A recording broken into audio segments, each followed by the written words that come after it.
வெளிநாட்டுக்கு விசா தாரேன் அப்படின்னு சொல்லிட்டு இங்கே ஒரு கும்பல் ஃபேக்கான விசாக்கள் நிறையா ரெடி பண்ணி நிறையா பேர்கிட்ட விற்றுக்கிட்டு இருக்காங்க. ஸோ விசா வந்துருச்சு அப்படின்னா நீங்கள் அமௌண்ட்டை கொடுங்க, அமௌண்ட்டை கொடுத்துட்டு நீங்கள் உள்ளே வந்துடலாம் அப்படின்னு. ஸோ அதை நம்பி நம்ம ஆளுக்கு அதை என்ன பண்ணுறாங்க அப்படின்னா அமௌண்ட்டு கொடுத்துட்றாங்க. ஸோ அமௌண்ட்டு கொடுத்துட்டு மெடிக்கல் போட போயில தான் தெரியுது வந்திருக்கக்கூடிய விசா வந்து ஃபேக்கான விசா அப்படின்னு. இந்த வாரத்தில் மட்டும் நமக்கு 7 விசா போலியான விசா வந்திருக்கு.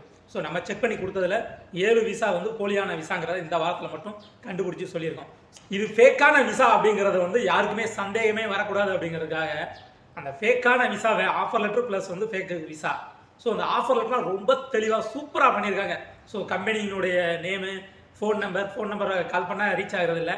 ஸோ அந்த ஃபோன் நம்பர், சீலு, சிக்னேச்சர் இதெல்லாம் வந்து பார்த்தீங்கன்னா ரொம்ப தெளிவாக சூப்பராக அருமையாக இருக்குது. அந்த எடுத்து பார்க்க அந்த ஆஃபர் லெட்டரை எடுத்து நீங்கள் பார்த்தீங்க அப்படின்னா அது வந்து ஃபேக்கான ஆஃபர் லெட்டர் அப்படின்னு சொல்லவே மாட்டீங்க. ஸோ எந்த ஒரு சந்தேகம் வராது. இது ஒரிஜினலாக டூப்ளிகேட்டா அப்படிங்கிறத நமக்கு செக் பண்ணணும் அப்படிங்கிற ஒரு எண்ணமே வராது.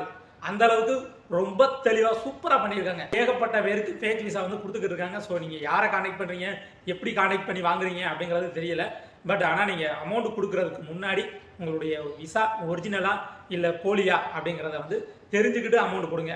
உங்களுக்கு செக் பண்ண தெரியலை அப்படின்னா நம்மளை கான்டெக்ட் பண்ணுங்கள், நம்ம வந்து செக் பண்ணி சொல்லுவோம். வெறும் 100 ரூபா மட்டும் சார்ஜ் பண்ணுவோம். ஸோ அதுபோக மெடிக்கல் ரிப்போர்ட், நீங்கள் இப்போ குவைத் நாட்டை பொறுத்த வரைக்கும் ஏகப்பட்ட பேருக்கு மெடிக்கல் வந்து அன்ஃபிட்னு வந்துக்கிட்டு இருக்கு.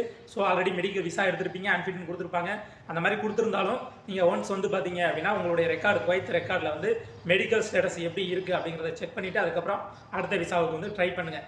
செக் பண்ண தெரியலை அப்படின்னா அதுக்கும் நம்மளுக்கு நீங்கள் வந்து மெசேஜ் பண்ணுங்கள். ஸோ உங்களுக்கு வந்து பார்த்தீங்கன்னா 100 ரூபா சார்ஜ் வாங்கிட்டு செக் பண்ணி கொடுத்துருவோம். அது போக மெடிக்கல் ஸ்லிப், காம்கா மெடிக்கல் ஸ்லிப் கேன்சல் பண்ணணும் அப்படின்னா வெறும் 48 மணி நேரத்தில் உங்களுக்கு மெடிக்கல் ஸ்லிப் வந்து கேன்சல் பண்ணி கொடுத்துருவோம். அந்த அப்பாயின்மெண்ட் வந்து கேன்சல் பண்ணி கொடுத்துருவோம். ஸோ அதுக்கு வெறும் 700 ரூபா மட்டும் சார்ஜ் பண்ணுறோம். யாருக்கும் தேவைப்பட்டுச்சு அப்படின்னா நீங்கள் நம்மளை கான்டெக்ட் பண்ணலாம். இந்த மாதிரி பயனுள்ள தகவல் போடக்கூடிய நம்ம சேனலை ஃபாலோ பண்ணாதவங்க ஃபாலோ பண்ணிடுங்க. இந்த வீடியோ பிடிச்சது